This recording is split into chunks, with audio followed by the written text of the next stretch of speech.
صاحب بات کر لیں. آپ اپنی چیئر پہ جا کے بات کریں گے؟ ویسے چلیں بات کر لیں. سر ٹھیک ہے، میں اگر آپ کو کوئی بسم اللہ الرحمن الرحیم.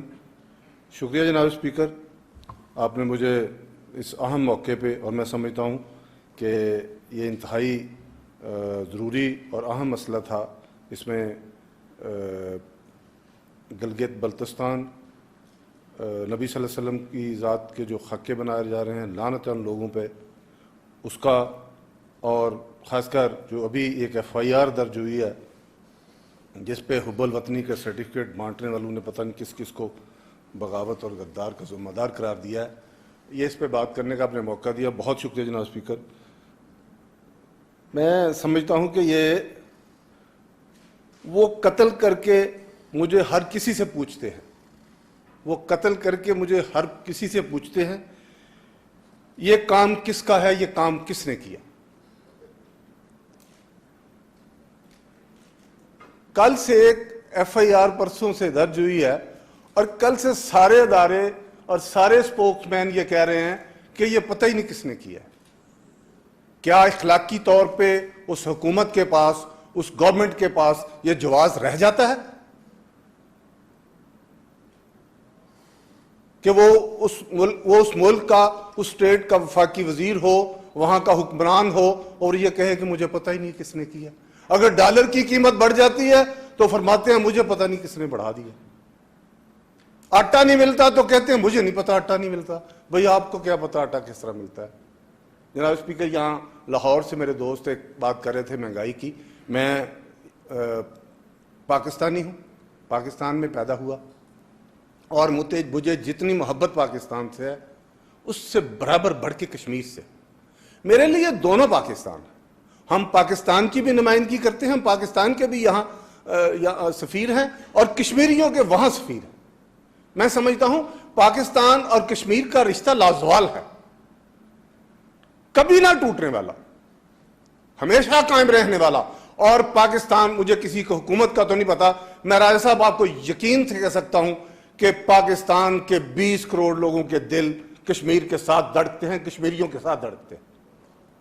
اور کبھی مجھے وہ وقت بھی یاد ہے کہ 5 فروری کو جب اب تک منایا جاتا ہے، مرحوم جو کسی کو کریڈٹ جاتا ہے جماعت اسلامی کے امیر تھے قاضی حسین احمد، انہوں نے وہ سٹارٹ کیا تھا. آپ یقین کریں گے سچیت گڑھ بارڈر آپ نے ریڈیو پہ کئی بار سنا ہوگا، ٹی وی پہ سنا ہوگا، وہاں سے سیالکوٹ کے کم از کم 2000 لڑکے نے بارڈر کراس کی تھی. فائرنگ ہوئی اور اس فائرنگ میں 2 لوگ شہید ہوئے، 3 لوگ زخمی ہوئے. میں حلفاً کہتا ہوں اس مقدس اوان میں کھڑا ہو کے کہ ہم دونوں بھائی اس میں شامل تھے. تب مجھے نہیں تھا پتا میں نے MLA بننا ہے یا میں نے کشمیر جا کے نمائندگی کرنی ہے. مجھے ایک ہی بات کا پتا تھا کہ میں مہاجر ہوں اور ہمارا مقصد آزادی کشمیر ہے، اور یہ کشمیر جو ہے وہ آزادی کا بیس کیمپ ہے.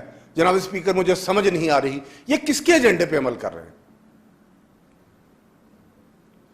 2 دن سے 3 دن سے کشمیر بھول گیا ہے، معذرت کے ساتھ نئی بات شروع ہو گئی. اگر کشمیریوں کو بھی، جن لوگوں نے 2.5 لاکھ لوگ جموں میں شہید کروائے اپنے، جن لوگوں کی 50,000 عورتیں اب بھی ہندوؤں کے قبضے میں ہیں، ان سے یہ حب الوطنی کا سرٹیفکیٹ مانگتے ہیں، ان کو یہ سرٹیفکیٹ دیں گے حب الوطنی کا؟ کیا ہم حب الوطنی کا سرٹیفکیٹ ان سے لیں گے؟ ہم اول و آخر پاکستانی ہیں اور ہم اول و آخر کشمیری ہیں. ہمیں کسی کے سرٹیفکیٹ کی ضرورت نہیں، نہ راجہ فاروق حیدر کو کسی کے سرٹیفکیٹ کی ضرورت ہے. ایک میرے بھائی یہاں بیٹھے ہوئے تھے، وہ کہہ رہے تھے کہ آپ ذرا بیان دیتے وقت سوچ لیا کریں. وہ چوہان نے آپ کے متعلق کہا تھا. چوہان نے کیا کہا تھا؟ راجہ فاروق حیدر نے کنونشن سینٹر میں کھڑے ہو کے کشمیریوں کی بات کی تھی، کشمیری ماؤں بہنوں کی بات کی تھی. اور اب بھی وہ ویڈیو نکال لیں، اس ویڈیو میں جو ہماری پارلیمنٹ کی خواتین، جو مرد وہاں بیٹھے ہوئے تھے، سب کی آنکھوں سے آنسو جاری تھے. سچی بات سے آنسو جاری ہوتے ہیں جناب اسپیکر. جھوٹ پہ کبھی کسی کا اعتماد نہیں ہوتا، تو آپ اس راجہ فاروق حیدر کو درس دے رہے ہیں؟ وہ کل کا چوہان، اور اس نے اس وقت بھی جو کہا تھا، اس کے اندر سے جو نکلا تھا کہ ان کے خلاف بغاوت کا مقدمہ درج کیا جائے، آفٹر آل وہ جس اپنے ایجنڈے پہ تھے انہوں نے اس کی 2-3 دن پہلے تکمیل کر دی۔ ہم کسی کو، میں سمجھتا ہوں سارے پاکستانی محب وطن ہیں، محب وطن ہیں، لیکن اپنی اداؤں پہ ذرا غور کریں۔ جناب اسپیکر، لوگوں کی آواز کو بند نہ کریں۔ وہ کیا کہتے ہیں، دیا بجھے گا صبح ہوگی، صدا دبے گی حشر ہوگا۔ لوگوں کی آواز کو بند نہ کریں۔ لوگوں کی آوازیں بند کی گئی تو پھر اس کا نتیجہ بھی دیکھ لی۔ خدا را ہماری گزارش ہے، ہماری منت ہے، خدا کے لیے آپ اس ملک کو، پہلے بھی آپ اپنی اناؤں کی بھینٹ چڑھا چکے ہیں، اس ملک کو، یہ ملک دوبارہ کسی کی انا کی بھینٹ نہ چڑھے۔ میں اگلے دن پڑھ رہا تھا کہ کوئی یوسف لودھی صاحب تھے سرحد سے، وہ ایک رسالہ چھاپتے تھے۔ جب نیب کی حکومت تھی 1970 میں سرحد اور بلوچستان میں، تو ولی خان کو غدار قرار دے کے جیل میں ڈال دیا گیا۔ جب ضیاء الحق نے مارشل لا لگایا تو اس رسالے میں ایک کارٹون چھپا تھا جس کے نیچے یہ لکھا تھا، اگلے حکم تک ولی خان کو محب وطن قرار دیا جاتا ہے۔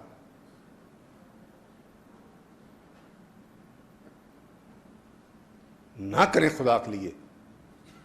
ہم تو سمجھتے تھے کہ ہم کشمیر، میری نظر میں کشمیر ایک فلیش پوائنٹ بن چکا ہے، اور دنیا اب اس کو دیکھ رہی ہے۔ اب کسی میں نہیں ہے، آذربائیجان کوئی بہت بڑا ملک نہیں ہے، لیکن اس نے آرمینیا سے اب ایک چھوٹے سے ضلع کی خاطر یا شہر کی خاطر، ہم کچھ نہیں کر سکتے، تو اس پر پیغام تو اپنے بھائیوں کو ٹھیک دیں۔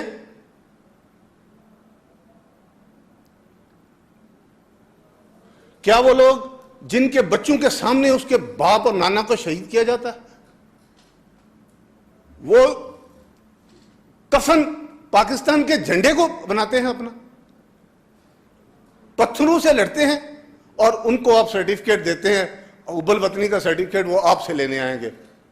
اسپیکر، میں سمجھتا ہوں قائدوان بات کریں گے، اس لیے میں تھوڑی اختصار کے ساتھ، جناب اسپیکر، اس ایف آئی آر کے پیچھے میں سمجھتا ہوں ایف آئی آریں ہوتی رہتی ہیں، قومی لیڈروں پہ مقدمے درج ہوتے ہیں، یہ کوئی نئی بات نہیں ہے، لیکن اس ایف آئی آر کو اس ملک کے مفکروں کو، اس ملک کے اہل سیاست کو، اس ملک کے اینالسٹ کو بیٹھ کے دیکھنا چاہیے کہ اس ایف آئی آر کے پیچھے مقصد کیا ہے۔ یہ ایف آئی آر اس ملک کو کہاں لے جائے گی؟ یہ کاغذ کا ٹکڑا نہیں ہے،